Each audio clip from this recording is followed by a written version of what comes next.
Welcome back, everyone. In today's video, I'm going to go ahead and cover game 18 of a First Book of Morphy. We have a new opening rule, number 8, play to get control of the center. In the book, it does mention that it spends 3 rules to emphasize the idea that it's really important to play in the center. So we have this one, control the center, play to get control of the center, place a pawn in the center. So we have New Orleans 1847, Paul Morphy with the white pieces, playing Alonzo Morphy with the King's Gambit. So let's go ahead and go over the moves, and I'll go over the annotations here from the book.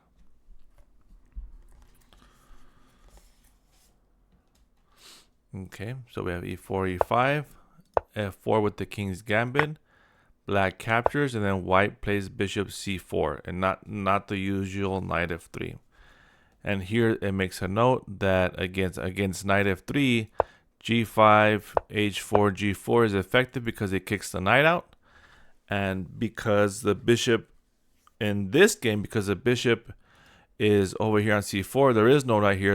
It says that this move has no sting pretty much because there is no knight here.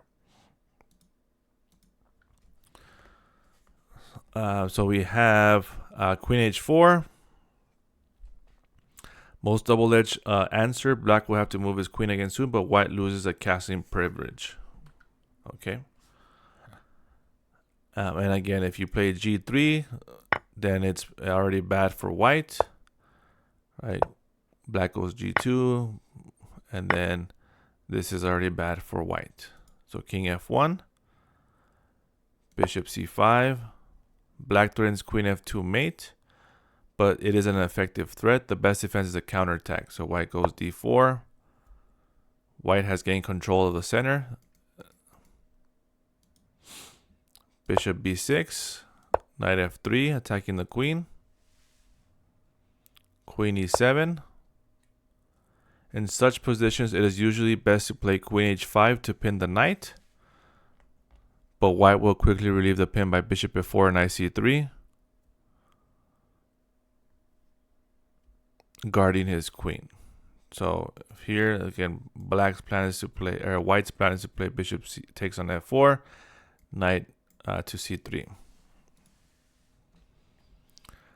So now we have knight c3, knight f6, queen d3, and here it says a 10-year-old Paul makes a simple developing move, but later in life he might have prefer to gain space and make a threat with e5. So here it's suggesting that the, e5 is the best move, gaining space.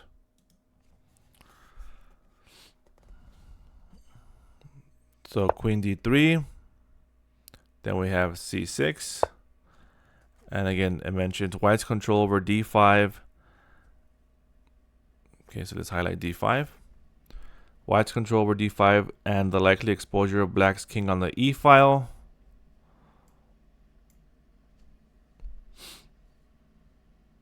Make it almost impossible for black to play d5 safely. Okay.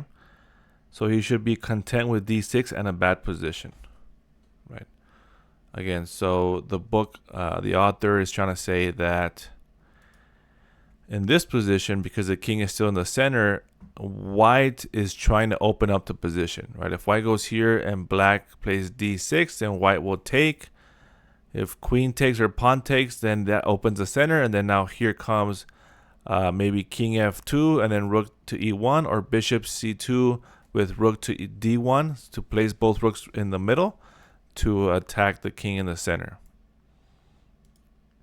Again, if d6 in this position, then white plays e5 to start the break and to open up the position. So c6, and then we have bishop takes on f4, d5, e captures on d5, and then again the position is now open. Rook to e1 is coming, so that's why black castles.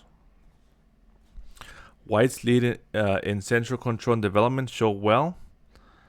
Okay, So here it says if there's a different line, that is still good for white. So if we go, if again black decides not to castle and decides to take, then this is a possible line. And again, black loses a piece, and then black castles late, and there's knight g5 attacking the bishop here. So black decides just to lose, sacrifice a pawn, a castle. d6, queen d8, rook e1, rook e8, knight g5. The centralizing knight e5 will not include the threat rook e8, queen e8, bishop f7. Okay, so e5 will not include the threat rook e8, bishop f7. Okay. So next we have rook takes on e1, king captures e1, queen e8 check, king d2, bishop e6, and then rook e1. As usual, bringing up the last piece leads to the knockout. So black plays knight b to d7. Black can move his king off the deadly a2 g8 diagonal, right? So let's go ahead and see what happens if instead of knight b to d7, black goes king h8 to get the king off that diagonal.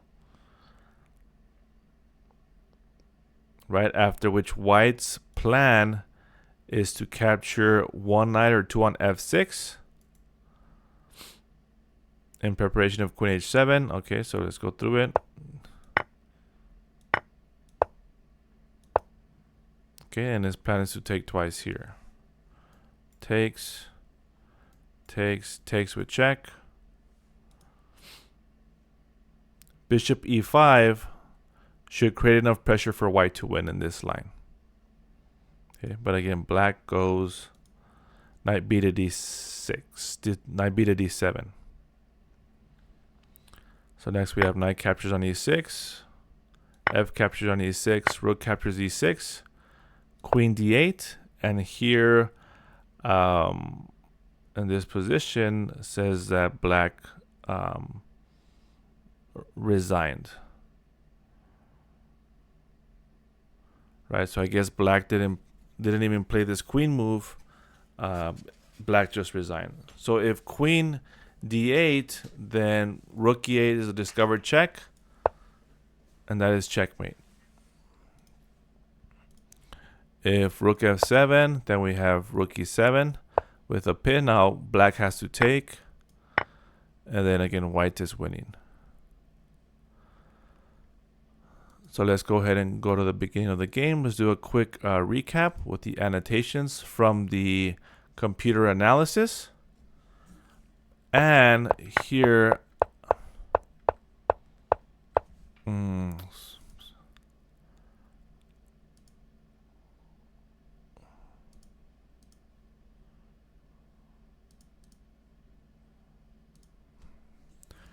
so here it's already plus 1.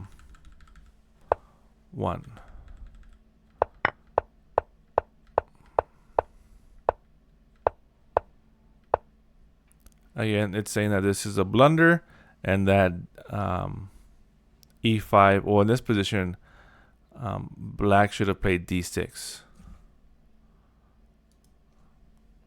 Let's go into the computer line. And again, and also white, as we talked about in the game, blundered with queen d3. The best move was e5, gaining space. And again, here white is plus 2.6, and white is just winning. All right, so let me know what you thought of this video, and I'll see you guys in the next one. Thank you for your time.